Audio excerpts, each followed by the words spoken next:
जय हिंद दोस्तों, कैसे हैं आप सब। उम्मीद है कि आप सबकी तैयारी अच्छी चल रही होगी। आगामी महीनों में कई महत्वपूर्ण परीक्षाएं हैं। उन सभी परीक्षाओं को ध्यान में रखते हुए आप अपनी तैयारी अच्छे से कर रहे होंगे। प्रत्येक परीक्षाओं में करंट अफेयर का एक बड़ा सेगमेंट शामिल रहता है।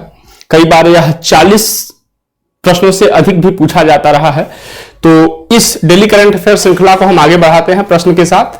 हमारा पहला प्रश्न है, हाल ही में किसने ऑस्ट्रेलियन ओपन में पुरुष एकल का खिताब अपने नाम किया। हमारे विकल्प हैं नोवाक जोकोविच, विकल्प है स्टेफनोस सितसिपास, राफेल नडाल और उपरोक्त में से कोई नहीं। तो इस प्रश्न का जो उत्तर है वो है विकल्प ए, नोवाक जोकोविच। ऑस्ट्रेलियन ओपन जैसा कि हम जानते हैं ये प्रत्येक वर्ष का पहला ग्रैंड स्लैम होता है। तो वर्ष 2023 का नोवाक जोकोविच ने जीता है और इसमें उप विजेता स्टेफनोस रहे हैं। ठीक है, उप विजेता स्टेफनोस रहे हैं और ये 10वीं बार नोवाक जोकोविच ने ये 10वीं बार ऑस्ट्रेलियन ओपन का खिताब अपने नाम किया है। और इसी जीत के साथ राफेल नडाल का जो 22 ग्रैंड स्लैम टाइटल जीतने का जो रिकॉर्ड है उसको बराबरी कर लिया है किसने, नोवाक जोकोविच ने। चलिए आगे चलते हैं हम अगले प्रश्न पर। अगला प्रश्न है कि हाल ही में कहां Interpol young global police leaders programme का तीसरा संस्करण आयोजित हुआ। हमारा विकल्प है लियोन, नई दिल्ली, मॉस्को, न्यूयॉर्क। इस प्रश्न का उत्तर है नई दिल्ली। चलिए थोड़ा इसके बारे में हम देख लेते हैं। 25 जनवरी से लेकर 2 फरवरी 2023 के बीच यह आयोजित हो रहा है। यह तीसरा संस्करण है जैसा कि हम देख रहे हैं और इसका आयोजन सीबीआई मतलब केंद्रीय जांच ब्यूरो कर रहा है।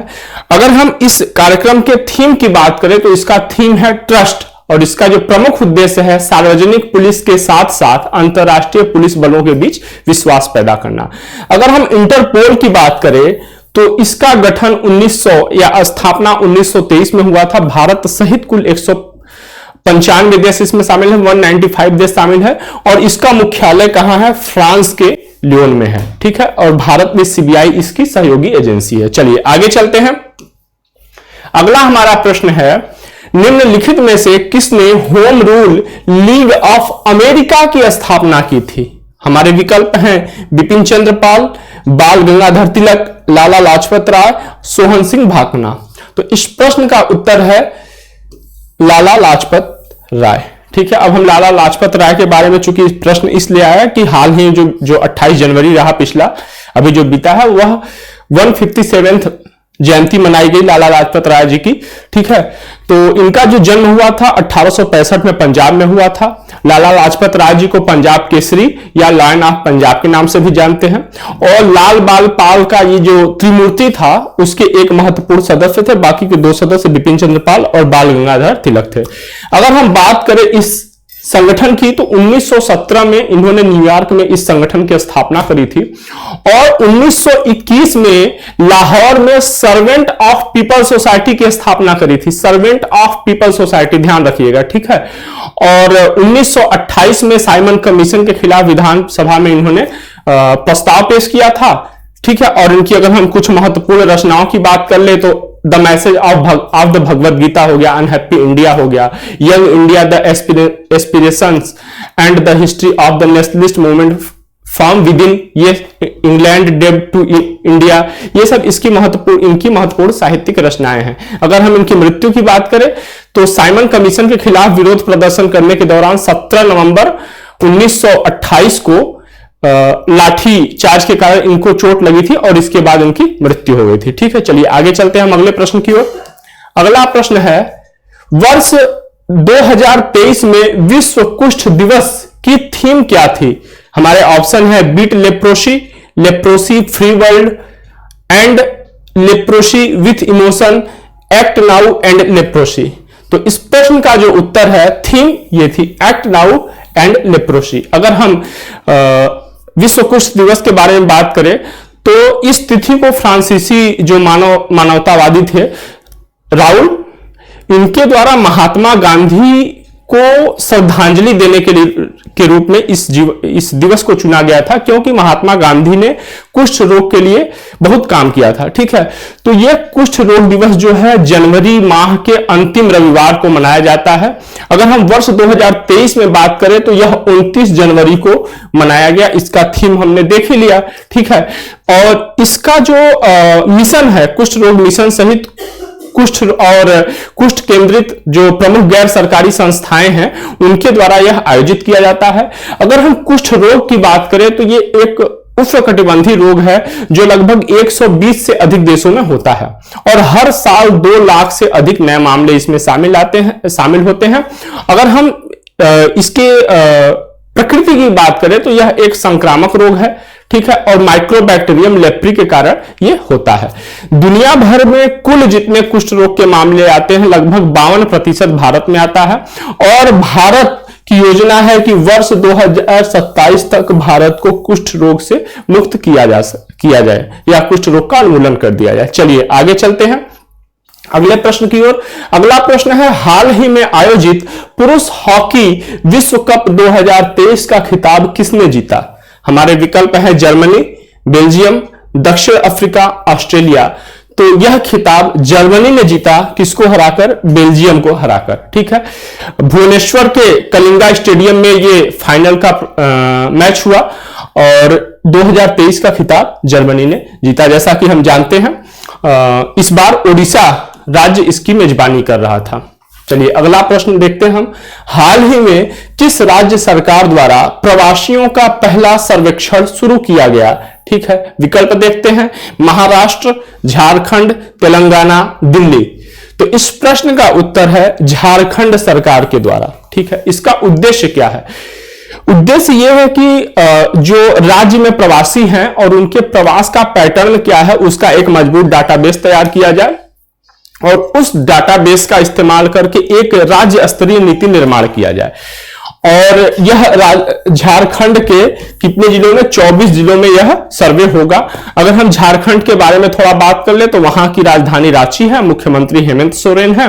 वहां पे कर्मा, सरहुल, जीतिया, सोहराई ऐसे ये सब पर्व मनाए जाते हैं, त्योहार मनाए जाते हैं। अगर हम झारखंड के कुछ राष्ट्रीय उद्यानों की बात करें तो हजारीबाग राष्ट्रीय उद्यान हो गया, पलामू राष्ट्रीय उद्यान हो गया, बेतला राष्ट्रीय उद्यान हो गया, दलमा वन्यजीव अभयारण्य हो गया। ये सब वहां के क्या है? प्रमुख राष्ट्रीय उद्यान या वन्यजीव अभयारण्य है। चलिए आगे चलते हैं अगले प्रश्न की ओर। अगला प्रश्न है कि हाल ही में उत्तर पूर्व के किस राज्य में ऑरेंज फेस्टिवल 2023 का आयोजन किया गया? हमारे विकल्प हैं सिक्किम, अरुणाचल प्रदेश, नागालैंड, मणिपुर। तो इस प्रश्न का जो उत्तर है वह विकल्प सी है, नागालैंड। अगर हम बात करें कि नागालैंड में कहां हुआ तो नागालैंड के कोहिमा जिले के रसोमा गांव में हुआ और यह तीसरा संस्करण था। ठीक है, ऑरेंज फेस्टिवल का तीसरा संस्करण था। बागवानी, कृषि और ग्रामीण विकास, भूमि संसाधन और कोहिमा स्मार्ट सिटी विभाग द्वारा यह संयुक्त रूप से यह आयोजन किया गया था और इसका जो मुख्य उद्देश्य था संतरों के उत्पादक, जो संतरा के उत्पादक है उनकी कड़ी मेहनत को सम्मानित करने के लिए, कड़ी मेहनत को के प्रति सम्मान प्रदर्शित करने के लिए, ठीक है, यह फेस्टिवल आयोजित किया गया था। अगर हम नागालैंड के बारे में थोड़ी बात कर ले तो इसकी राजधानी क्या है? कोहिमा है। यहाँ पे इंटकी राष्ट्रीय उद्यान है। दोयांग बाघ यहाँ पे दोयांग नदी पर है। ठीक है, हॉर्नबिल फेस्टिवल और मोआसू फेस्टिवल ये सब यहाँ पे नागालैंड में मनाए जाते हैं। ठीक है, चलिए अगले प्रश्न पे चलते हैं। अगला प्रश्न है, हाल ही में आयोजित वीर गार्जियन अभ्यास में भारत का भागीदार देश कौन था? ठीक है, तो हम विकल्प देखते हैं, अमेरिका, ऑस्ट्रेलिया, रूस, जापान। ठीक है, तो 8वें प्रश्न का उत्तर है विकल्प डी, जापान। यह भारतीय वायुसेना और Japan air self defence force के बीच हुआ, मतलब द्विपक्षीय वायु अभ्यास है ये, और इसका ये प्रथम संस्करण हुआ। ठीक है, फर्स्ट एडिशन हुआ। कहां हुआ? तो जापान में हुआ। अगर हम भारत और जापान के बीच कुछ अन्य अभ्यासों की बात करें तो धर्म गार्जियन है जो कि सैन्य अभ्यास है, थल सेना का अभ्यास है, जिमेक्स है जो कि नौसेना का अभ्यास है, सिन्यू मैत्री यह वायुसेना का अभ्यास है, और एक अभ्यास है मालाबार जिसमें भारत, जापान, अमेरिका और ऑस्ट्रेलिया शामिल होते हैं। चलिए आगे चलते हैं अगले प्रश्न की ओर। अगला प्रश्न है हमारा, हाल ही में किस रेलवे स्टेशन को हरित रेलवे स्टेशन प्रमाण पत्र से सम्मानित किया गया? हम विकल्प देखते हैं।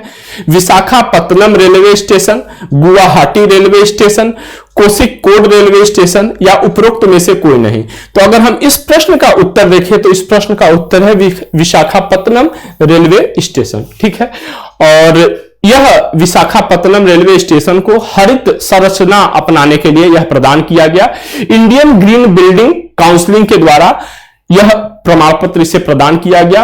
और जो हरित रेलवे स्टेशन रेटिंग प्रणाली है वह भारतीय रेलवे के पर्यावरण निदेशालय द्वारा इंडियन ग्रीन बिल्डिंग काउंसिलिंग के सहयोग से, काउंसिल के सहयोग से विकसित किया गया है। ठीक है, चलिए अगले प्रश्न की ओर चलते हैं।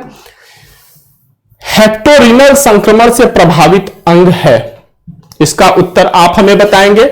हम विकल्प पढ़ लेते हैं थोड़ा, इसके बारे में फिर आपको बता देंगे। मस्तिष्क, यकृत, आंख या पांव, इसका उत्तर आप हमें बताएंगे। अच्छा, ये प्रश्न उपजा क्यों? क्योंकि जो कुनो पालपुर नेशनल पार्क है मध्य प्रदेश में, वहां पर जो नामीबिया से लाए गए 8 चीते थे, उनमें से एक में यह हेप्टोरिनल संक्रमण पाया गया है। ठीक है, और यह बेसिकली करता क्या है कि कुछ शरीर के इन अंगों में से किसी एक में, जिसका उत्तर आप हमें बताएंगे, उसको विकृत कर देता है। ठीक है, जिसके कारण उसे समस्या होने लगती है। चलिए, इसी के साथ हमारी आज की ये श्रृंखला समाप्त होती है। ठीक है, हम फिर कल आपके सामने कुछ नए प्रश्नों के साथ आएंगे, कुछ नए महत्वपूर्ण प्रश्नों के साथ आएंगे, जिससे कि आपकी तैयारी और सुसंगठित और आसान हो सके। तब तक अपनी पढ़ाई अच्छे से करते रहिए। जय हिंद, जय भारत।